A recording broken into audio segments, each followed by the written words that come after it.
Hello बच्चों, welcome to Eklavya study point. तो आज हम करने वाले हैं हमारी क्लास 11th ज्योग्राफी की शुरुआत। हम फर्स्ट बुक जो आपकी है फिजिकल ज्योग्राफी वाली, उसको ऑलरेडी स्टार्ट कर चुके हैं। आज जो बुक करेंगे वो है हमारी इंडिया फिजिकल एनवायरनमेंट वाली। ठीक है, इसका फर्स्ट चैप्टर करेंगे जो कि है हमारा इंडिया और उसका लोकेशन। ठीक, तो फटाफट से हम इस वाले वीडियो को शुरू कर लेते हैं हमारा।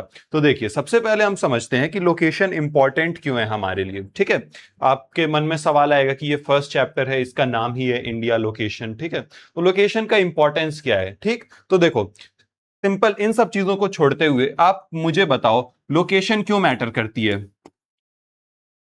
सबसे पहला, ये बताता है कि आप कौन से, है ना, आपके प्लेस को बताता है। ठीक, कि आप कहीं रह रहे हो या आपको कहीं जाना है। ठीक है, और क्या बताता है ये, उसके जब आपको लोकेशन पता होगी तो आपको वहां की ज्योग्राफी के बारे में भी पता चलने में आसानी होगी ना, है ना। उससे उसकी ज्योग्राफी रिलेटेड होती है, वहां से उसकी हिस्ट्री रिलेटेड होती है, किसी भी जगह की लोकेशन से, है ना, उसी से आप रिलेट कर पाते हो। या फिर वहां की जो पॉलिटिकल सिनेरियो है ना, वहां की पॉलिटिक्स, हर कुछ से आप कभी रिलेशन निकाल पाते हो जब आपको ज्योग्राफी के बारे में यानी उसकी लोकेशन के बारे में पता होगा। ठीक है, तो सबसे पहला हमारा पॉइंट बोलता है कि ज्योग्राफी क्या मदद करता है। ये मदद करता है कि लोकेशन और स्पेस के बीच में जो रिलेशन है ना, कि लोकेशन और स्पेस रिलेशंस को कनेक्ट करने में मदद करता है हमारी। और इसी वाले चैप्टर के अंदर हम क्या पढ़ते हैं कि वर्ल्ड में यानी हमारा जो पूरा अर्थ है, अर्थ में इंडिया की लोकेशन क्या है और उस लोकेशन का सिग्निफिकेंस क्या है ना, कि उसका इंपॉर्टेंस क्या है, कैसे वो इंडिया के लिए फायदेमंद है, कैसे वो इंडिया के लिए नुकसानदायक है ना, हजार तरह की चीजें। तो उन सब के बारे में आप यहां पे पढ़ते हो। इसके अलावा आप किसके बारे में पढ़ते हो, लॉन्गिट्यूड और लैटिट्यूड के बारे में, यानी अक्षांश और देशांतर रेखाएं। ठीक, तो इनके बारे में पढ़ोगे आप, उनका मतलब समझोगे और उनका इंपॉर्टेंस क्यों है। क्योंकि हम पढ़ते हैं ना कि हमारा जो लॉन्गिट्यूड और लैटिट्यूड है वो क्या है, पूरे अर्थ के ऊपर फैला हुआ है। लेकिन ऐसा तो नहीं है कि लॉन्गिट्यूड और लैटिट्यूड एक्चुअल कुछ लाइंस है, ये इमेजिनरी चीजें हैं। ठीक है, और इमेजिनरी चीजों को आप क्यों बनाते हो, या तो आप इमेजिन कर लेते हो कि हाँ हाँ सपना देख रहे हो कुछ, तो कुछ कंस्ट्रक्ट कर लेते हो, या अपनी जरूरत के हिसाब से कुछ इमेजिन करते हो, है ना, कि मान लो आपका कुछ प्लान है तो आपने उस प्लान को इमेजिन कर लिया ताकि उस पर आप काम कर पाओ। तो उस इंपॉर्टेंस को समझोगे आप, और फिर आप समझोगे कि कैसे ये लॉन्गिट्यूड लैटिट्यूड और इसके अलावा जो लोकेशन है किसी भी जगह की, लोकेशन आपकी किससे पता चलती है, लॉन्गिट्यूड और लैटिट्यूड से ही ना। तो लोकेशन क्या क्या इंपॉर्टेंस है वहां के क्लाइमेट को समझने के लिए, वहां के कैसे लैंडफॉर्म्स है, लैंडफॉर्म्स मतलब कि वहां का जो रिलीफ फीचर्स है वो कैसे है, क्या वो प्लेन्स है ना, क्या वो पठार का इलाका है यानी प्लेटो का इलाका है, या फिर वो कोस्टल रीजन है, या फिर वो कैसा है, पहाड़ी रीजन है। तो ये सारी चीजें समझने में आपकी मदद करता है। और इंडिया के अंदर जो कल्चरल और फिजियोग्राफिक जो डाइवर्सिटी हमको देखने को मिलती है, कि यहाँ की जो फिजियोग्राफी यानी यहाँ के रिलीफ फीचर्स में या फिर यहाँ के कल्चर के अंदर जो इतनी ज्यादा डाइवर्सिटी है वो हमको देखने को मिलती है। तो देखो, ये हमारा एक वर्ल्ड का 2 डायमेंशनल इमेज है ना, 3 डायमेंशनल इवन दो होता है, लेकिन समझने के लिए हम इस वाले मैप का इस्तेमाल करते आए हैं बचपन से। तो 2 डायमेंशनल इमेज आपने ऐसी वर्ल्ड मैप की देखी हुई है बचपन से। तो देखो, इसमें आपको पता है ना कि एशिया के अंदर इंडिया कहां पे पड़ता है, इधर पड़ता है हमारा, ठीक, साउथ वाले रीजन में, कि मतलब ये ऊपर एशिया है, यहां पे हमारा इंडिया है और नीचे हमारा इंडियन ओशन है। ठीक, तो ये हमारी वर्ल्ड मैप के ऊपर इंडिया की लोकेशन है। और ये लोकेशन देखेंगे कि कैसे हमारे ट्रेड में, कॉमर्स में, और इसके अलावा हिस्टोरिकल सिग्निफिकेंस इसका क्या था। तो देखो, लॉन्गिट्यूड और लैटिट्यूड देख लेते हैं कि इंडिया का जो एक्सटेंट है, कि मतलब इंडिया वर्ल्ड के मैप के ऊपर कहां पे कौन सी एग्जैक्ट लोकेशन के बीच में है। ठीक है, तो देखो, नॉर्दर्न मोस्ट लैटिट्यूड जो है हमारा वो कहां पे आता है, 37 डिग्री 6 मिनट के आसपास। ये है हमारा नॉर्दर्न मोस्ट लैटिट्यूड। और ये कौन से स्टेट में पड़ रहा है आपका, अभी तो ये यूनियन टेरिटरी है ना, तो जम्मू कश्मीर में पड़ता है हमारा। फिर सदर्न मोस्ट लैटिट्यूड मतलब साउथ में जो हमारा लैटिट्यूड है। देखो, लैटिट्यूड कैसी लाइन होती है, एक बार उधर जाने से पहले ऐसे इमेजिन कर लेते हैं। देखो, लैटिट्यूड मतलब लेटी हुई रेखा, तो मतलब ऐसी लेटी होगी ना, है ना, तो ऐसे याद कर लो। और लॉन्गिट्यूड मतलब लॉन्ग है, वो सीधी है ना, तो ऐसे याद कर लो। तो देखो, यहां पे एक 37 डिग्री 6 मिनट लैटिट्यूड है, ये इंडिया का नॉर्दर्न मोस्ट लैटिट्यूड है। और सदर्न मोस्ट लैटिट्यूड कौन सा है, सदर्न मोस्ट है हमारा 8 डिग्री 4 मिनट। ठीक है, जो करीब करीब यहां पे आता है और किसको टच करता है, हमारे तमिलनाडु को टच करता है। ठीक है, तो नॉर्दर्न मोस्ट और सदर्न मोस्ट समझ गए। इसके बाद देखो, ईस्टर्न मोस्ट और वेस्टर्न मोस्ट लॉन्गिट्यूड की बात हो रही है। अब ये जो ऐसी लंबी लंबी लाइंस दिख रही है, ये देख रहे हो, मैप के ऊपर ऐसी लंबी लंबी लाइंस है, यही होते हैं हमारे लॉन्गिट्यूड्स। ठीक, तो इन लॉन्गिट्यूड्स को समझेंगे हम, ये लॉन्गिट्यूड्स कौन से होते हैं। ठीक, तो देखो हमारा जो ईस्टर्न मोस्ट लॉन्गिट्यूड है, कि मतलब ईस्ट में सबसे ज्यादा जो लॉन्गिट्यूड है, वो लॉन्गिट्यूड कौन सा है, 97 डिग्री 25 मिनट, यानी कि ये वाला देख रहे हो, ये है हमारा ईस्टर्न मोस्ट लॉन्गिट्यूड। ठीक, ये ऐसे जाता है और ये कहां पे आपका नॉर्थ ईस्ट इंडिया में टच करता है। और वेस्टर्न मोस्ट लॉन्गिट्यूड कहां पे है हमारा, ये है हमारा गुजरात में। ठीक, ये 68 डिग्री 7 मिनट कौन सा है, ईस्ट है। ठीक है, क्योंकि देखो हम वर्ल्ड के मैप को कैसे डिवाइड करते हैं, ऐसे डिवाइड करते हैं, ये है हमारा 0 डिग्री, है ना, 0 डिग्री है, ये हमारा यूरोप से गुजरता है, इसको आप क्या बोलते हो, कमेंट में बताओगे क्या बोलते हो इसको। और इसके इधर के साइड जितना भी आप डिवीजन करते हो वो क्या है, इधर के साइड जाओगे तो ईस्ट ईस्ट चलेगा, इधर के साइड जाओगे तो वेस्ट आएंगे आपके लॉन्गिट्यूड्स। हाँ देखो ऐसे लॉन्गिट्यूड्स जा रहे हैं ना, ये देखो ये 30 डिग्री वेस्ट है, इसी तरह से ये 30 डिग्री ईस्ट है। देखो और यहां पे हमने क्या देखा था कि हमारा जो कौन सा ईस्टर्न मोस्ट लॉन्गिट्यूड था वो कौन सा था, 97 डिग्री के आसपास था ना। तो ये लॉन्गिट्यूड देखो यहां से जा रहा है, यही आपका 97 के आसपास जाता है। ठीक है, और ईस्टर्न मोस्ट हमने कौन सा देखा था, सॉरी वेस्टर्न मोस्ट हमने देखा था 68 डिग्री के आसपास। तो देखो ये जब ऐसे यहां से जाएगा तो ये यहां पे टच करते हुए जाएगा, इस तरह से इसकी लोकेशन है। और जब हम नॉर्थ और साउथ की बात करते हो तो सिंपल है, हेमिस्फेयर के ऊपर वाला यहां पे से ये जो देखो ऐसे डॉटेड लाइन के बीच में डिवीजन है ना, यहां पे 0 डिग्री, 0 डिग्री पे क्या होता है, इक्वेटर होता है ना, इक्वेटर। इसके ऊपर जो भी है जितने भी लैटिट्यूड्स हैं वो क्या होंगे, आपके नॉर्दर्न लैटिट्यूड्स होंगे। इसके नीचे जितने भी लैटिट्यूड्स होंगे वो कौन से होंगे, सदर्न होंगे। तो सिंपल समझ में आ गया ना, इधर की साइड जाओगे ईस्ट, इधर की साइड जाओगे वेस्ट, और फिर ऊपर नॉर्थ नीचे साउथ, सिंपल से चीज है ना। जल्दी से हमने रिवाइज कर लिया इसको। तो इंडिया की एब्सोल्यूट लोकेशन देखो, ठीक है। अब देखो एक्सटेंट ऑफ इंडिया का मेनलैंड कहां से कहां तक जाता है, तो यहां पे बेसिकली मेनलैंड की बात हो रही है। तो यहां पे हम देखते हैं ऊपर कश्मीर से लेके नीचे कन्याकुमारी तक जाता है, नॉर्थ साउथ, जो कि हम पहले ही देख चुके हैं पिछले वाले में। और अरुणाचल प्रदेश से गुजरात तक जाता है ईस्ट वेस्ट की, मतलब यहां पे अरुणाचल प्रदेश है ना, इसकी लोकेशन हमने देखी थी इस वाले लॉन्गिट्यूड की, और इस वाले लॉन्गिट्यूड की देखी थी, यहां पे आ रहा था आपका। तो ये आपका ईस्ट वेस्ट एक्सटेंट है, कि मतलब ईस्ट में इंडिया अरुणाचल प्रदेश तक और वेस्ट में गुजरात तक। नॉर्थ साउथ की बात करोगे तो नॉर्थ में कश्मीर से लेके साउथ में कन्याकुमारी तक। ठीक है, अब टेरिटोरियल वाटर एक्सटेंट देखो, कि मतलब इंडिया का जो इंटरनेशनल वाटर है उसमें इंडिया का जो कंट्रोल है वो कहां तक है। तो ये कंट्रोल इंडिया का 12 नॉटिकल माइल इनटू द सी है। तो और 12 नॉटिकल माइल कितना होता है, करीब करीब आपका 21.9 किलोमीटर। तो इसका ये मतलब हुआ कि इंडिया की कोस्ट से लेके 21.9 किलोमीटर के डिस्टेंस तक हर जगह इंडिया की क्या है, टेरिटोरियल वाटर का इंडिया के एक्सटेंट है, कि मतलब यहां तक इंडिया की टेरिटरी को कंसिडर किया जाएगा। ठीक है, तो इस वजह से हम इसके अलावा कुछ इंपॉर्टेंट मेजरमेंट कन्वर्जन देख लेते हैं, जो कि आपके लिए अच्छे से याद रखना बहुत ज्यादा जरूरी है। इसके अंदर 2 मेजरमेंट है जो 1 मार्कर में आपसे डायरेक्ट पूछ लेगा, जो कि पहला है 1 स्टैट्यूट माइल, जो कितना होता है 63,360 इंचेस के बराबर होता है, और ये लगभग 1.584 किलोमीटर है। और सेकंड नॉटिकल माइल है, जो कि आपका सी बेस्ड डिस्टेंस को कैलकुलेट करने के लिए इस्तेमाल किया जाता है। ठीक है, ये होता है हमारा जो शिप्स वगैरह होते हैं, शिप्स कौन से डिस्टेंस को, किलोमीटर को नहीं कंसीडर करते, वो नॉटिकल माइल में ही मतलब क्या करते हैं, ऑपरेट करते हैं। तो 1 नॉटिकल माइल आपका होता है 1.852 किलोमीटर। तो ये आपको अच्छे से याद रखना बहुत ज्यादा जरूरी है। ठीक है, आसान है, 2-4 बात लिखोगे आसानी से याद हो जाएगा। अब देखो हमने सदर्न बाउंड्री ऑलरेडी देख ली थी ना, कि 8 डिग्री कुछ लैटिट्यूड तक आपका जा रहा था। तो वो क्या है, वो मेन लैंड की बाउंड्री की बात कर रहे थे हम। जब हम इंडिया के कंप्लीट, देखो इंडिया क्या है पूरा, ये तो आपका मेनलैंड हो गया है ना, जो कंट्री आप बचपन से मैप के अंदर देखते आए हो, ये पूरा मेनलैंड है। लेकिन इसके अलावा भी तो इंडिया का एक्सटेंट है, यहां पे आपका अंडमान एंड निकोबार आइलैंड्स है, इधर आपका लक्षद्वीप है। तो जब हम कंप्लीट टेरिटरी की बात करते हैं, तब इंडिया का जो सदर्न मोस्ट बाउंड्री होती है वो कहां तक जाती है, 6 डिग्री 45 मिनट नॉर्थ लैटिट्यूड तक जाती है। और ये कहां है आपका, बे ऑफ बंगाल में। बेसिकली यहां पे बात हो रही है आपकी किसकी, अंडमान निकोबार आइलैंड के सदर्न मोस्ट पॉइंट की बात हो रही है। ठीक है, और इंडिया का अप्रोक्सीमेट एक्सटेंट देखते हैं जब हम, तो वो कितना निकल के आता है, 30 डिग्री लैटिट्यूड और 30 डिग्री लॉन्गिट्यूड। ठीक है, ये इंपॉर्टेंट है। देखो तो 30 डिग्री लैटिट्यूड, जब हम लैटिट्यूड के एक्सटेंट देखा था हमने, तो क्या देखा था, कहां से कहां तक जा रहा था, 37 डिग्री 6 मिनट नॉर्थ से 8 डिग्री 4 मिनट नॉर्थ नॉर्थ आपका लैटिट्यूड तक। तो इसको आप जब सब्ट्रैक्ट करोगे तो ऑलमोस्ट आपका 29 डिग्री कुछ आ जाता है, ठीक है। तो ये कितना हो जाएगा, 29 डिग्री कुछ आया, तो इसको रफली हम 30 डिग्री कंसीडर कर लेते हैं। और इसी तरह से जब इसको सब्ट्रैक्ट करते हैं तो इस तरह इसको भी हम 30 डिग्री कंसीडर कर लेते हैं। तो देखो आपके मन में एक डाउट आएगा कि जब दोनों रफली 30 डिग्री के आसपास है तो दोनों का जो एक्चुअल डिस्टेंस है वो भी तो सेम होना चाहिए, लेकिन वो सेम नहीं होता है। उसके पीछे एक बहुत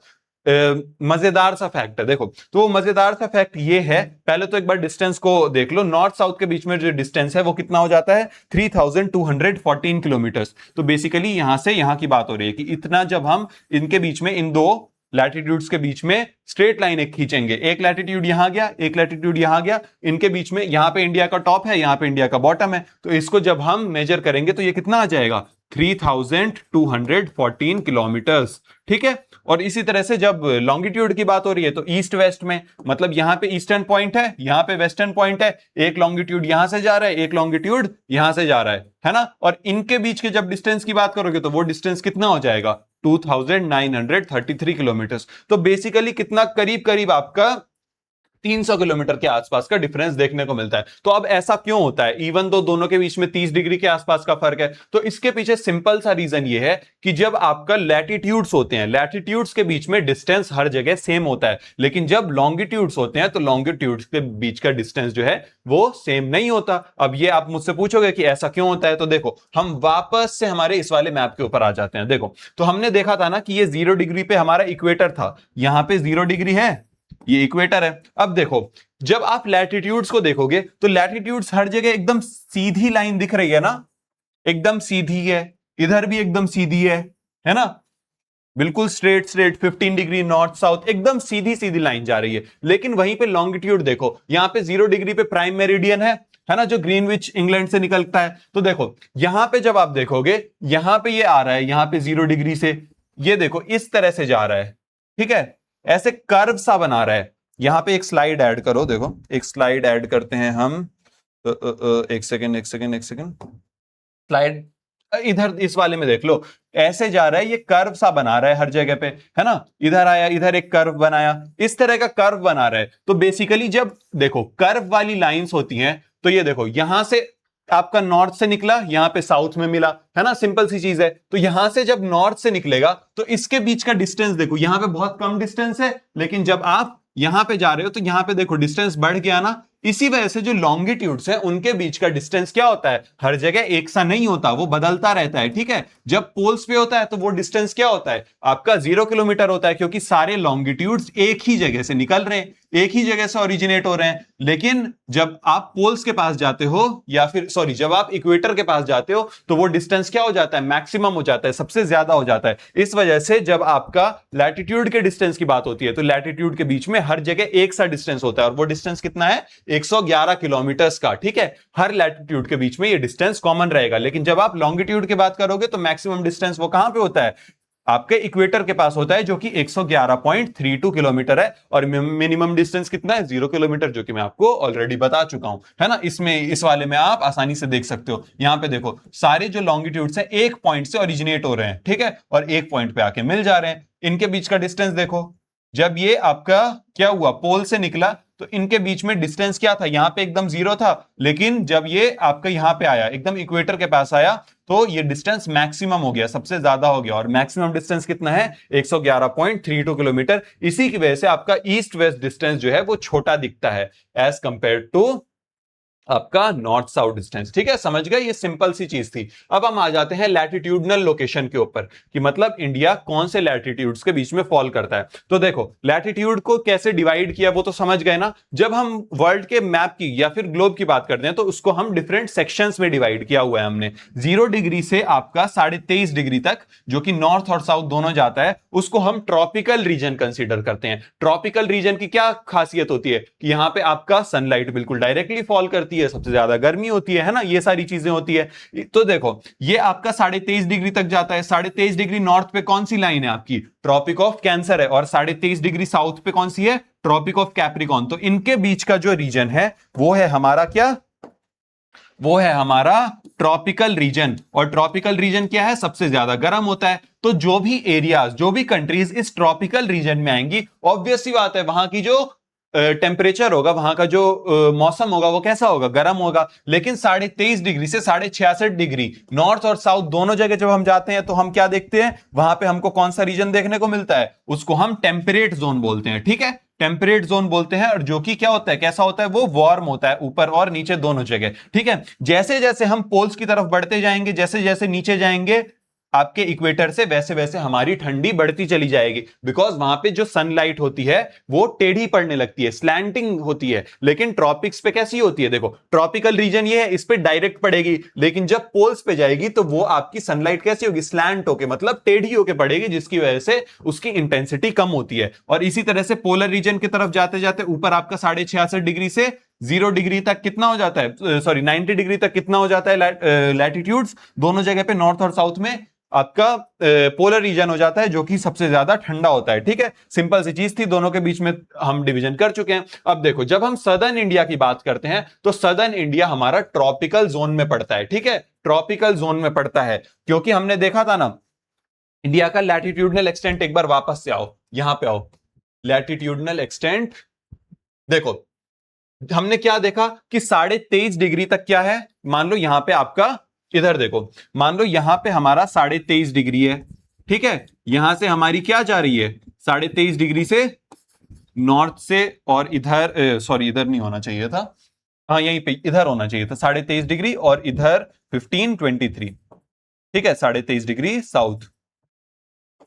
तो देखो यहां पे ट्रॉपिक ऑफ कैंसर था ना हमारा, जब ट्रॉपिक ऑफ कैंसर से और आपका पोल तक, सॉरी यहां इक्वेटर तक क्या था, ये था हमारा सारा ट्रॉपिकल रीजन। तो देखो यहां पे आप देख रहे हो ये 23.5 डिग्री, जब हम ऐसे ड्रॉ करेंगे 23.5 डिग्री, तो यहां पे देख रहे हो ना, ये जो साउथ इंडिया वाला रीजन है ये कहां पे पड़ रहा है, ट्रॉपिकल रीजन में पड़ रहा है। ठीक है, ट्रॉपिकल रीजन में पड़ रहा है। लेकिन जब हम उसके ऊपर जाते हैं, उसके ऊपर हमारा कहां तक जाता है एक्सटेंट, 37.5 डिग्री तक जा रहा है ना, 37 डिग्री कुछ मिनट तक, तो वो कहां पे आ रहा है फिर हमारा, वो आ रहा है हमारा किसके, कौन से वाले रीजन के अंदर, कमेंट करके बताओ, वो रीजन है हमारा कौन सा, टेम्परेट जोन। ठीक, तो इस वजह से हम देखते हैं कि नॉर्दर्न इंडिया कहां पे आता है आपका, सब ट्रॉपिकल वार्म टेम्परेट जोन के अंदर, और सदर्न इंडिया कहां पे आ रहा है, ट्रॉपिकल रीजन के अंदर, जहां पे सबसे ज्यादा गर्मी होती है। इसी वजह से हम देखते हैं कि इंडिया के अंदर हमारे लैंडफॉर्म के अंदर, क्लाइमेट के अंदर, सॉइल टाइप, नॉर्थ और साउथ का सॉइल टाइप भी अलग है,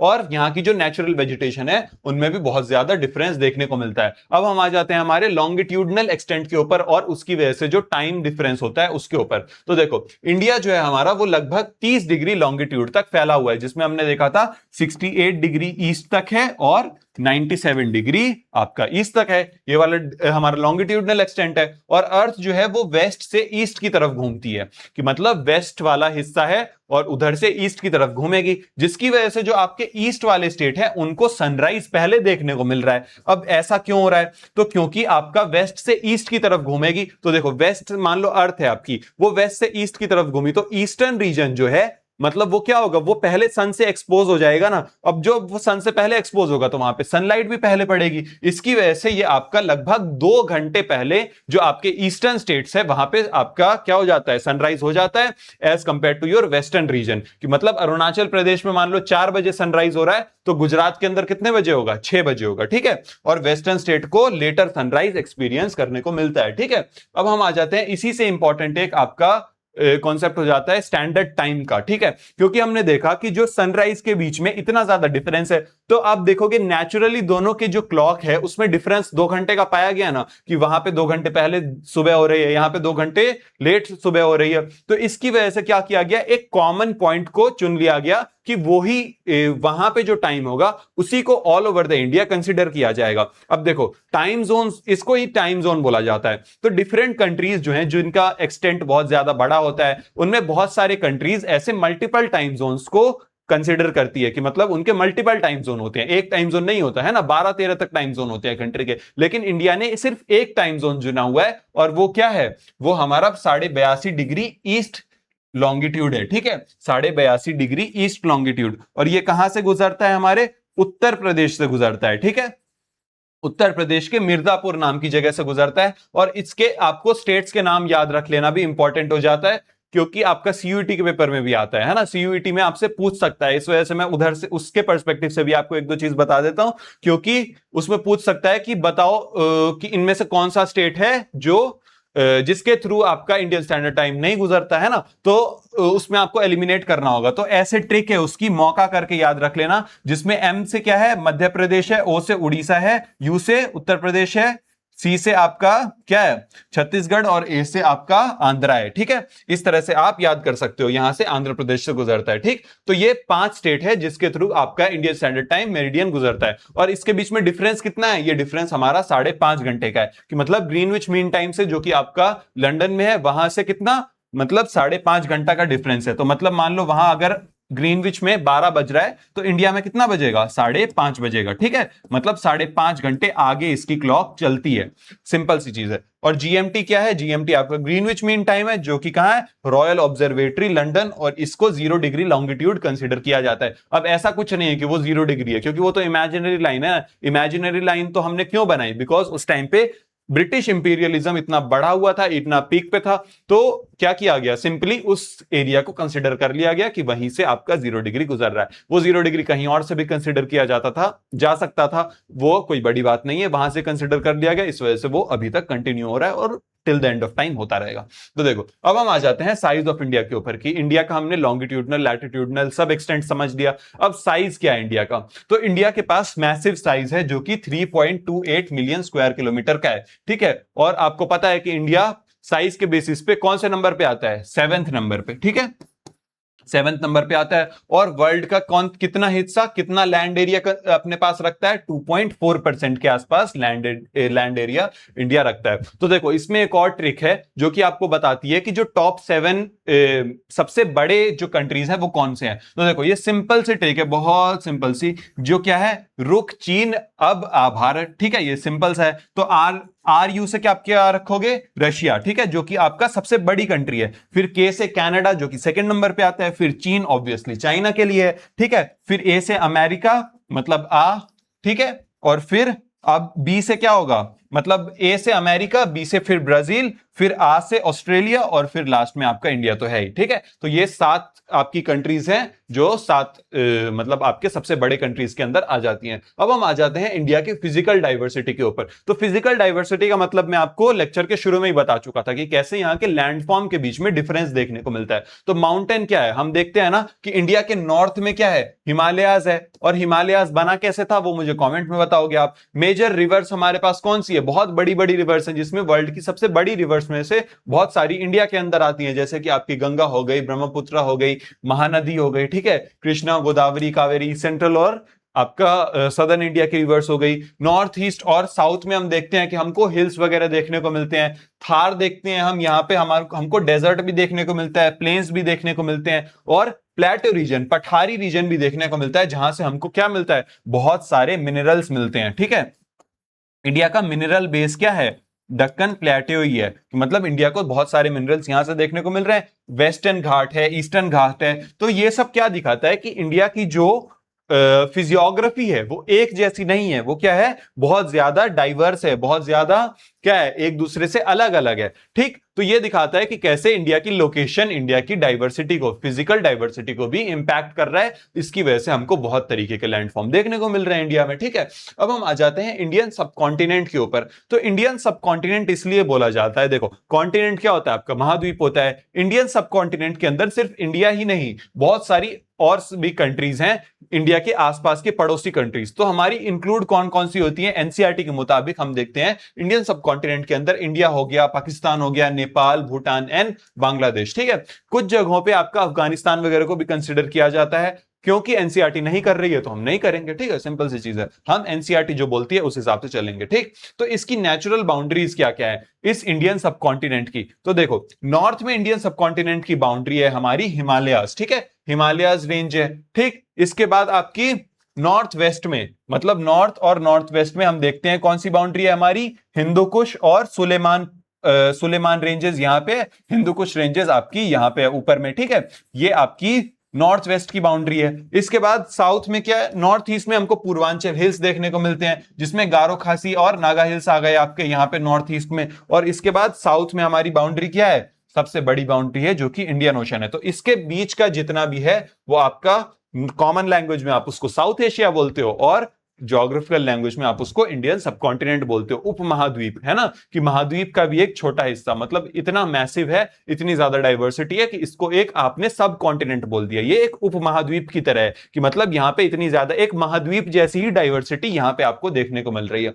अब देखो इसके अंदर हम देखते हैं, अब हम आ जाते हैं, क्योंकि हमने देखा कि नॉर्थ में क्या है आपका हिमालयाज हैं, है ना। अब देखो तो उसके ऊपर इसको क्रॉस करने के लिए कुछ तो जगह चाहिए ना, है ना। जब आपको सेंट्रल एशिया से इधर से कांटेक्ट बनाना होगा तो कैसे बनाओगे, उसी के लिए हमको पढ़ने पड़ते हैं पासेस, ठीक है। और ये पासेस इंपॉर्टेंट क्यों है, इन पासेस को हिंदी में दर्रा बोला जाता है, कि मतलब ये बेसिकली दो पहाड़ हैं, दो पहाड़ के बीच में एक छोटी ओपनिंग होती है, वैली जैसी होती है, ठीक है। और ये वैली क्यों इंपॉर्टेंट है, क्योंकि इसी के थ्रू आपका ट्रेड एंड कॉमर्स, सब कुछ ट्रैवलर्स आए, सब कुछ जो ट्रैवल है वो इन्हीं पासेस के थ्रू हो रहा था। तो बहुत सारे इंपॉर्टेंट पासेस हैं हमको हिमालयाज में देखने को मिलते हैं, जिसमें से आपको दो तीन के नाम याद रखने हैं। बाद में आप आगे जाओगे, जब आप कॉम्पिटेटिव एग्जाम वगैरह की तैयारी करोगे, उसमें आप इन पासेस की एग्जैक्ट लोकेशन भी पढ़ोगे, लेकिन अभी वो आपके लिए जरूरी नहीं है। इसमें से दो तीन नाम याद रख लो, जैसे कि फेमस फेमस कौन सा है, खाइबर पास हो गया, बोलन पास हो गया, शिपकिला हो गया, नाथुला, बोमडिला, ठीक है। तो ये सारे क्या कर रहे थे, इन पासेस के थ्रू ही हिस्टोरिकली हम देखते हैं कि ट्रेडर्स कैसे इंडिया में आए और इंडिया से बाहर गए, है ना। आर्मीज भी बहुत सारी इनके थ्रू क्रॉस करी, और कल्चर का भी हमारे साथ एक्सचेंज हुआ, बिकॉज हम देखते हैं कि कैसे आपका चाइना में बुद्धिज्म वगैरह का स्प्रेड कैसे हुआ, इन पासेस के थ्रू ट्रैवलर्स गए थे, ठीक है। और इसके अलावा जितने भी और भी ट्रैवलर्स आए डिफरेंट रीजन से, मंगोल्स आए, ठीक है, आर्मीज का आपका आना जाना हुआ, वो सारा पासेस के थ्रू हुआ, इस वजह से इंपॉर्टेंट होते हैं पासेस, ठीक। अब हम देखते हैं कोस्ट लाइन के ऊपर, बिकॉज इंडिया क्या है इतना बड़ा, तीन साइड से आपका इंडिया सी से या वाटर बॉडी से घिरा हुआ है, इस वजह से पेनिनसुला बोलते हैं ना, पेनिनसुला। पेनिनसुला को हिंदी में क्या बोलोगे, बताओगे मुझे। और पेनिनसुला इज अ ऐसा रीजन जो कि तीन साइड से पानी से घिरा हुआ है, ठीक। तो देखो इंडिया के इधर क्या है, अरेबियन सी है, नीचे क्या है आपका इंडियन ओशन है, और इधर बे ऑफ बंगाल है। तो हम देखते हैं कि इंडिया की जो कोस्ट लाइन होती है, जो समुद्र तट है, वो क्या है, बहुत ज्यादा है। जो मेनलैंड की कोस्ट लाइन है वो कितनी है, 6100 किलोमीटर। बेसिकली मेनलैंड आपका ये गुजरात से लेके यहां पे आपका वेस्ट बंगाल तक, ठीक है, इतना रीजन। लेकिन जब हम आइलैंड की, यानी कि हमारे अंडमान निकोबार और लक्षद्वीप आइलैंड ग्रुप्स को भी कंसिडर कर लेते हैं, तो वो टोटल कोस्ट लाइन हमारी लगभग 7500 किलोमीटर हो जाती है, ठीक है। और इसके फायदे हमारे को बहुत ज्यादा मिलते हैं, बिकॉज क्या करता है, इसको जब बहुत बड़ी कोस्ट लाइन होगी तो आप फिशिंग कर पाओगे, है ना, ट्रेड कर पाओगे कंट्रीज के साथ, आप बहुत सारे पोर्ट्स का डेवलपमेंट कर पाओगे। हम देखते भी हैं कि कैसे इंडिया की जो कोस्टल बाउंड्री है उसके ऊपर कोस्टल रीजन में बहुत सारे पोर्ट्स हैं, और उन पोर्ट्स से इंटरनेशनल ट्रेड बहुत ज्यादा होता है, और टूरिज्म के लिए भी इंपॉर्टेंट है, बिकॉज बीचेस वगैरह होते हैं जहां पे लोग रिक्रिएशन के लिए जाते हैं। इसके बाद हम आ जाते हैं इंडिया के और उसके नेबर्स के बारे में। तो देखो हमने ऑलरेडी देख लिया ना कि साउथ सेंट्रल एशिया में इंडिया पड़ता है, ये आपका पूरा एशिया है, इसमें एशिया के साउथ साइड में इंडिया की लोकेशन है, ठीक है। और ये किन से बाउंडेड है, आपका तीन वाटर बॉडीज से, वेस्ट में हमारी अरेबियन सी है, ईस्ट में बे ऑफ बंगाल है, और साउथ में आपका इंडियन ओशन है। और नेबरिंग स्टेट को भी याद करने की एक छोटी सी ट्रिक है, नेबरिंग स्टेट को कैसे याद रखोगे, बचपन में एमबीए करके याद रख सकते हो, है ना। तो बचपन में क्या है, बचपन से देखो बीसीपीएन, और फिर उसके बाद आपका एमबीए आ जाता है। तो ये इस तरह से ऑर्गेनाइज्ड है कि जिस स्टेट की, जिस कंट्री की जो आपका बॉर्डर है इंडिया से सबसे ज्यादा लगता है, वो सबसे ऊपर है, ठीक है। तो देखो बी से हमारा बांग्लादेश है, इसका क्या मतलब हुआ कि इंडिया की जो बाउंड्री है वो बांग्लादेश से सबसे ज्यादा लगती है। फिर सेकंड नंबर पे चाइना, थर्ड नंबर पे पाकिस्तान, फिर Nepal, Myanmar, Bhutan, and last में अफगानिस्तान, ठीक है। इस तरह से आप इसको याद रखोगे। अब हम आ जाते हैं इंडिया के आइलैंड नेबर्स के ऊपर। तो इंडिया के दो आइलैंड नेबर्स हैं, ठीक है, और वो दो आइलैंड नेबर्स क्या है, श्रीलंका और मालदीव है। तो श्रीलंका हमने देखा कि इंडिया के जस्ट नीचे है, और इसको कौन डिवाइड करता है, पाक स्टेट और गल्फ ऑफ मन्नार, और हमारा मालदीव है जो कि आपका लक्षद्वीप से भी और थोड़ा साउथ में पड़ जाता है, ठीक है। तो श्रीलंका किससे सेपरेटेड है, आपका गल्फ ऑफ मन्नार और पाक स्टेट से। गल्फ और स्टेट के बीच का डिफरेंस समझ लो। तो गल्फ क्या होता है, गल्फ होता है कि ऐसा एक लार्ज बे, कि मतलब बे से भी थोड़ा बड़ा होता है, या फिर inlet of sea water body with land on three side, कि मतलब आपका इंडिया और श्रीलंका के बीच में, हम इसका एग्जांपल आपका गल्फ ऑफ मन्नार है, कि मतलब आपका तीन साइड पे लैंड होगा और बीच में एक ऐसा इनलेट होगा, कि मतलब ऐसी ओपनिंग होगी जिससे सी वाटर वहां पे चला जाए, ठीक है। तीन साइड से लैंड होगा और क्या होगा, एक वाटर इनलेट होगा जिससे आपका सी का जो पानी है वो अंदर चला जाए, उसको आप गल्फ बोलते हो। इसका एग्जांपल आपका गल्फ ऑफ मन्नार है, ठीक है। गल्फ ऑफ मन्नार देखो यहां पे है ना, ये देखो यहां पे ऐसी ओपनिंग सी है ना, यहां से समुद्र का पानी अंदर जा रहा है और 3 साइड से आपका ऐसे करके लैंड है, क्योंकि यहां पे भी थोड़ा सा लैंड हमको देखने को मिल रहा था, रिज जैसी है, ठीक, क्योंकि बहुत सारी आपकी उसके अंदर भी डिसअपियर हो गई है। तो ये आपका गल्फ ऑफ मन्नार है। और स्ट्रेट क्या होता है? स्ट्रेट होता है एक narrow passage connecting to large water bodies, ठीक है, कि मतलब 2 साइड में वाटर बॉडी है और वो उसको कनेक्ट कर रही है, जैसे कि पाक स्ट्रेट हो गया हमारा, ठीक है। इसके अलावा स्टेट ऑफ मलक्का हो गया, ये भी आपका स्ट्रेट का एग्जांपल है। तो यहां पे आपका ये वाला चैप्टर खत्म हो जाता है। ये बहुत शॉर्ट चैप्टर था, जल्दी से कवर कर लिया हमने। अगर आपको पसंद आया होगा तो वीडियो को लाइक करना, किसी का अगर कोई डाउट है तो कमेंट कर देना और वीडियो को अपने फ्रेंड्स के साथ शेयर कर देना। अगर आपको चैप्टर 2 चाहिए तो जल्दी से कमेंट करो इस वाले वीडियो के अंदर चैप्टर 2। और best of luck from my side, अगर अच्छा लगा हो तो कमेंट कर देना, और अगर किसी को नोट्स वगैरह चाहिए हो तो उसके लिए भी कमेंट कर देना। चलो बाय बाय।